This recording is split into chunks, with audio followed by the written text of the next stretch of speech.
hundreds, there are thousands of ways para tayo madala sa impyerno.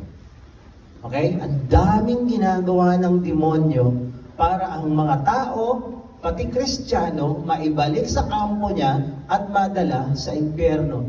The root of all sins is this three. The lust of the flesh, the lust of the eyes, the boastful pride of life.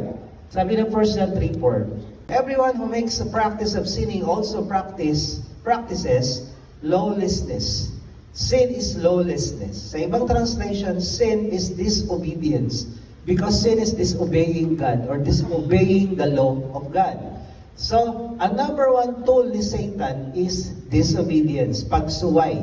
Imagine mo, ang tagal mo na umaattend dito, sa dami mong narinig na kailangan gawin, ilan na nagawa mo? Ilan?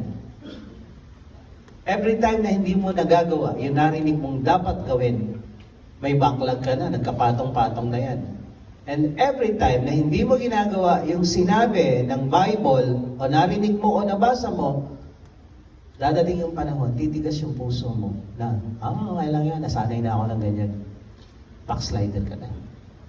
So dapat, kada narinig mong topic, turo, gawin agad.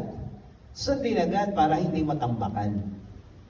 Para dalahin sa impyerno ang mundo, ang daming ginagamit ng demonyo. Pero para dalahin sa langit ang tao, isa lang ang paraan.